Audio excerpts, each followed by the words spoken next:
The plasma bolt missed Commander Lisa Morgan by 3 inches, scorching the bulkhead behind her head as she dove behind the cargo containers. Her translator crackled with static, picking up fragments of Vraxian battle commands echoing through the station's corridors. 16 human survivors, 300 hostile aliens. No rescue coming for another 12 hours. Behind her, something moved in the shadows. Lisa spun, her pulse rifle raised, finger already squeezing the trigger when she saw the distinctive blue skin and silver eyes of a Kethrani female. The alien stood motionless, hands raised in the universal gesture of surrender, her elongated features betraying nothing. "You're supposed to be with them," Lisa said, not lowering her weapon. The Kethrani Collective had signed the treaty with the Vraxians 3 cycles ago. They were enemies now. All of them. The alien said nothing. She simply pointed down the corridor, then at herself, then made a walking motion with her fingers. "You want to come with me?" A nod. Slow, deliberate. Lisa had every reason to shoot. Every tactical manual, every survival instinct screamed at her to eliminate the potential threat. But something in those silver eyes gave her pause, something that looked remarkably like fear. "One wrong move," Lisa warned. "One sound I don't like." The Kethrani nodded again and fell into step behind her, silent as a ghost. They moved through the burning station, past bodies Lisa tried not to look at, through sections where the artificial gravity flickered and failed. The Kethrani never spoke, never made a sound, just followed, her bare feet somehow finding purchase on the metal floors without the slightest whisper. When they reached the maintenance junction where the other survivors had gathered, Lisa's second-in-command immediately raised his weapon. "Commander, what the hell?" "She surrendered, Danny. She's coming with us. She's Kethrani. They sold us out to the Varaxians.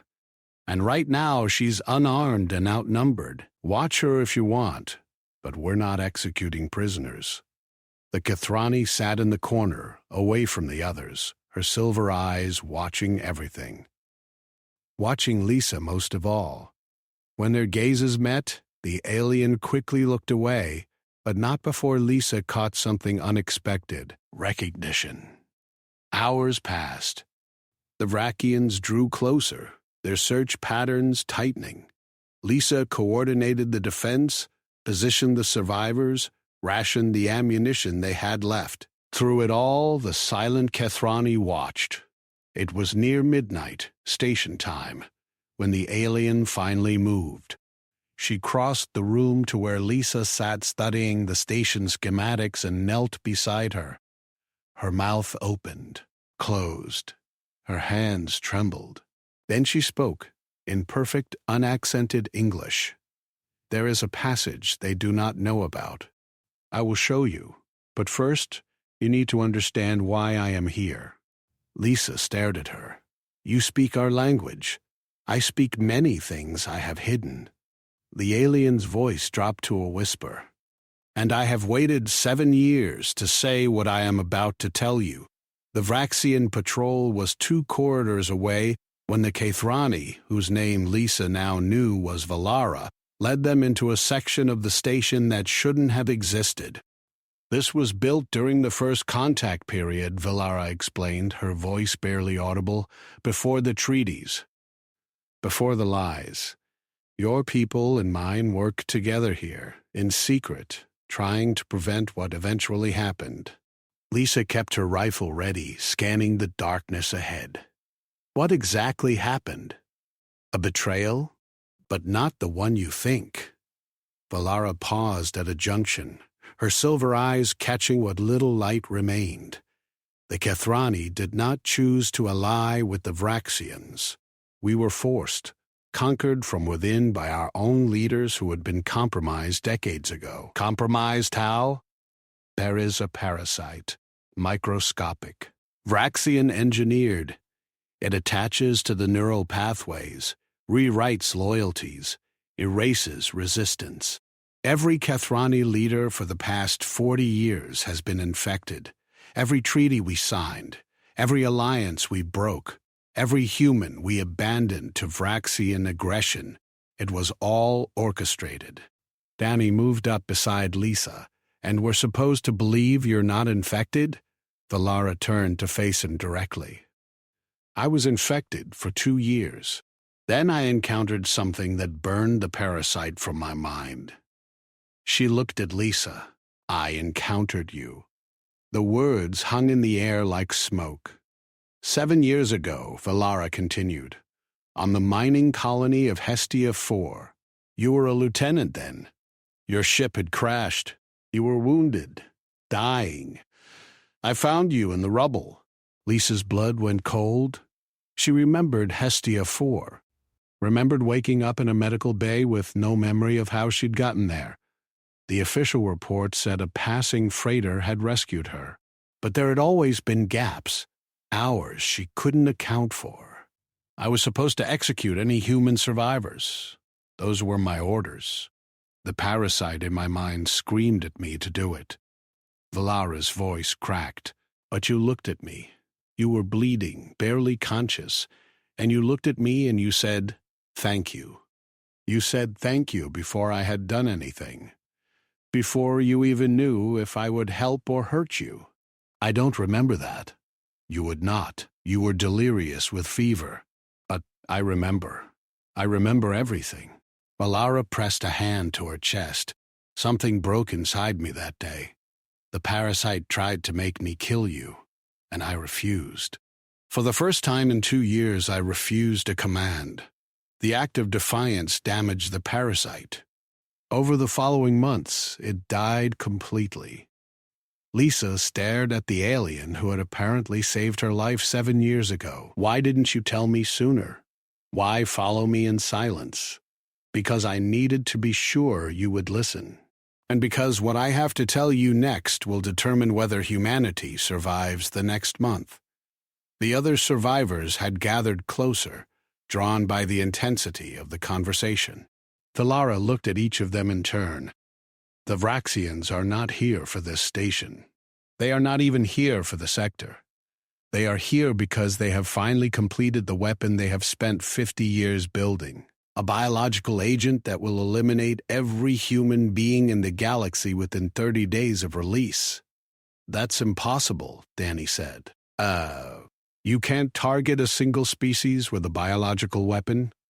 The genetic variants alone would require something like a sample of human genetic material from every colony, every outpost, every ship. Valara finished. They have been collecting that data for decades. Every Kethrani medical facility that treated humans. Every trade deal, every prisoner exchange. They have it all. And the weapon will launch in 23 days from a facility on Vrax Prime. Lisa felt the weight of command pressing down on her shoulders.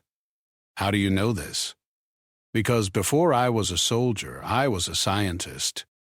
I was one of the researchers forced to work on the project before the parasite took me. I know its location, its defenses, and its one weakness. Valara reached into her clothing and produced a data chip. Everything is here, but the information alone is not enough. You need someone who can navigate Vraxian security protocols, someone who knows the facility from the inside. Someone who has spent the last 7 years preparing for this moment. You. Me. The Vraxian patrol's footsteps echoed closer. Lisa made a decision in 3 heartbeats. We get off this station first. Then we talk about saving humanity. Valara almost smiled. I was hoping you would say that. The escape route Valara had promised led through 2 kilometers of forgotten maintenance tunnels, past sealed sections that hadn't been opened in decades, and finally to a docking bay that the Vrakians had overlooked because their intelligence said it had been decommissioned. It had been. But the Kethrani resistance, small and scattered as it was, had quietly recommissioned it. A ship waited there. Not human, not Vaxian, but an older Kethrani design, Battered and worn, but functional. The whispered truth, Valara said. It was my grandmother's ship. She was one of the last uninfected Kithrani leaders. She hid it here before they took her. Lisa studied the vessel.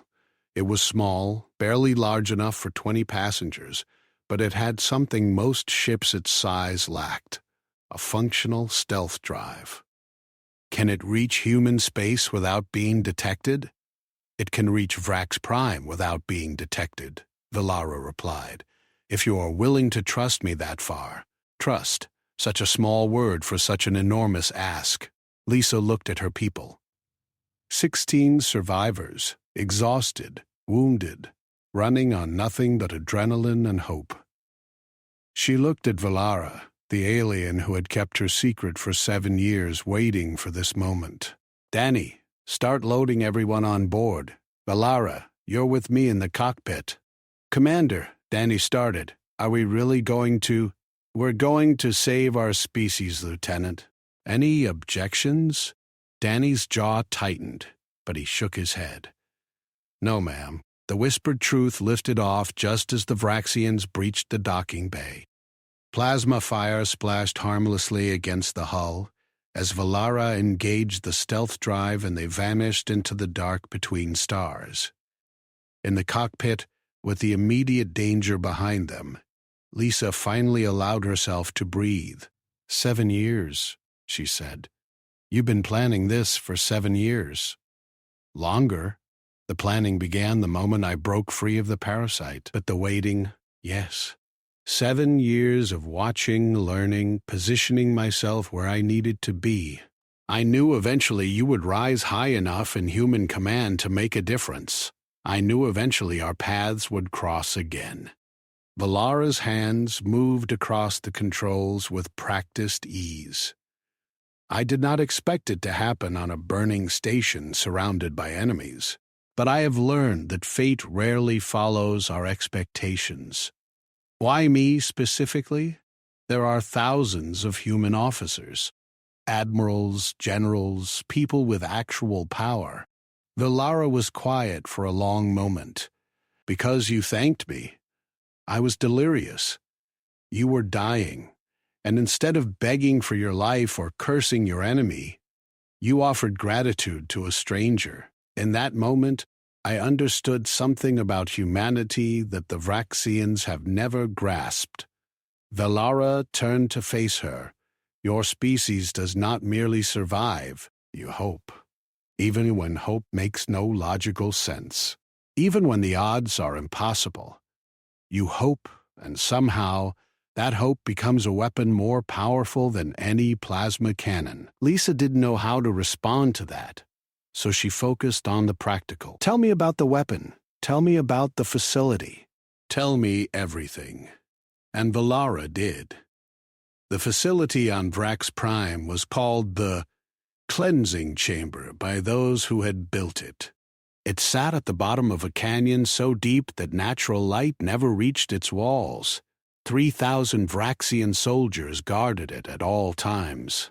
The biological agent was stored in a containment unit at the facility's core, connected to a delivery system that would disperse it through a network of faster-than-light drones to every corner of human space simultaneously. But there was a weakness. The agent is unstable, Valara explained. It must be kept at precise temperatures and radiation levels. If either fluctuates beyond acceptable parameters, the agent denatures, becomes harmless. So we need to break their environmental controls. We need to do more than that. We need to overload them so catastrophically that they cannot be repaired before the launch window closes. The launch is time-sensitive. If they miss the alignment of their drone network, they must wait another 18 months to reconfigure. 18 months. Time enough for humanity to prepare, to warn everyone, to fight back. How do we get inside? Valara smiled, and for the first time it seemed genuine. That is where my 7 years of preparation become useful. I have contacts within the facility, Kithrani, who have broken free of the parasite as I did. They are few, but they are positioned in critical locations. When we arrive, they will create a distraction that draws the majority of the guards away from the core. And the rest? The rest we handle ourselves. Lisa considered this. 16 survivors, plus Valara, against a skeleton crew of Vraxian guards, with the fate of humanity hanging in the balance. She'd faced worse odds, probably. What about after? Even if we destroy the weapon, the Vraxians will retaliate. Yes, they will. Valara's silver eyes darkened. But that is where the second part of my plan becomes relevant. The data on this chip does not only contain information about the weapon, it contains proof, irrefutable, documented proof, that the Vraxians have been systematically manipulating the Kethrani Collective for decades. Proof that our alliance with them was not a choice but a conquest. You think that will matter? I think there are 17 billion Kethrani who believe they chose to betray their oldest allies. I think when they learn the truth, many of them will be angry. And I think angry Kethrani make very effective warriors. The journey to Vrax Prime took 11 days. 11 days of cramped quarters and rationed food and tension that could have been cut with a knife. The human survivors did not trust Valara. They watched her constantly, waiting for the betrayal they were certain would come. It never did. Instead, Valara spent her time teaching. She taught them Broxian weak points, the gaps in their armor where a blade could find vital organs. She taught them patrol patterns and communication protocols. She taught them the layout of the cleansing chamber until they could navigate it blindfolded. And slowly, grudgingly, the humans began to trust.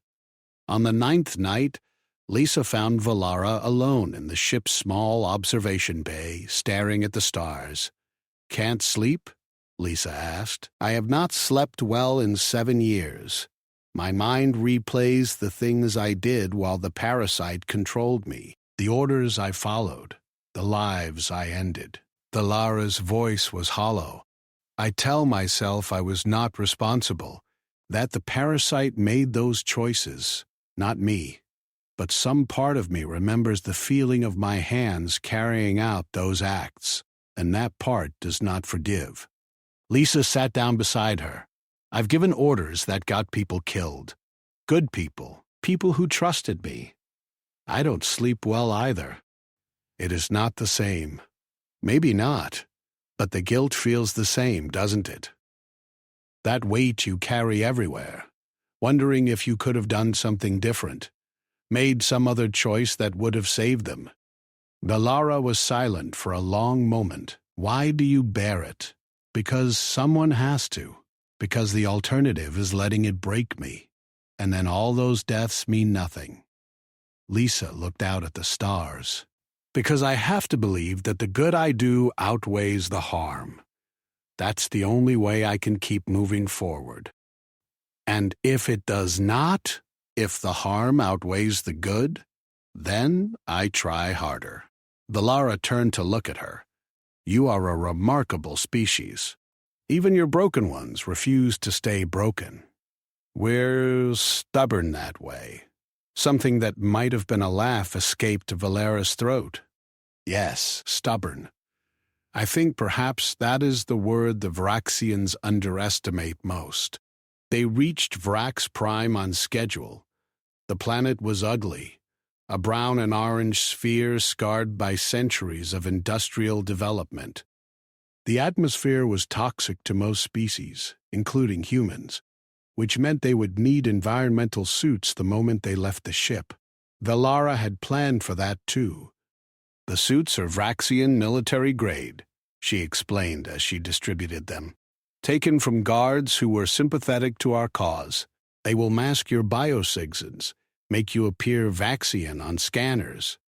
"And if someone looks at us directly?" Danny asked. "Do not let them." The landing was tense. Every sensor sweep felt like a death sentence waiting to happen. But the whispered truth stealth systems held, and they touched down in a narrow ravine 3 kilometers from the facility.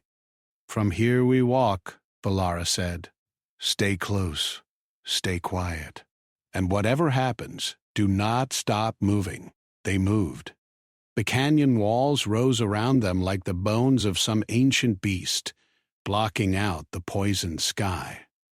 The ground was unstable, shifting beneath their feet with every step. Twice, Lisa nearly slipped into crevasses that would have killed her instantly. Valara never faltered.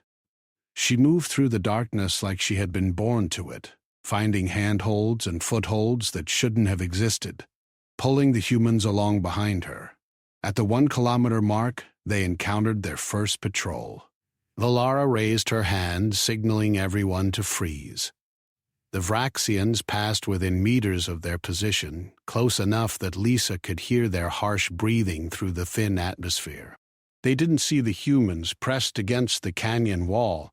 They didn't hear the whispered prayers or the pounding hearts.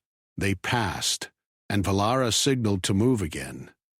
At 500 meters, Valara's contacts made their move. An explosion rocked the facility, followed by another, then another. Alarms screamed into the night as guards poured out of the building, rushing toward the source of the chaos. "Now," Valara said, "we have 12 minutes before they realize it was a diversion." They ran. The entrance Valara had promised was exactly where she said it would be. A maintenance hatch, hidden behind a rock formation, leading directly into the facility's lower levels. Valara entered the code. The door slid open, and they were inside. The interior was a maze of corridors and pipes and machinery that hummed with barely contained power.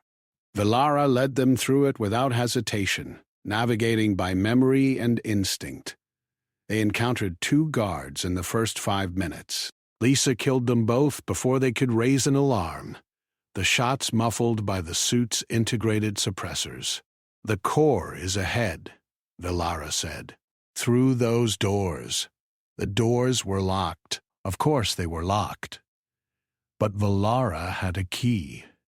Specifically, she had the biometrics of a senior researcher who had been one of her contacts for 3 years, fed through a device that mimicked his biosignature perfectly. The doors opened. The cleansing chamber's core was a cathedral of death.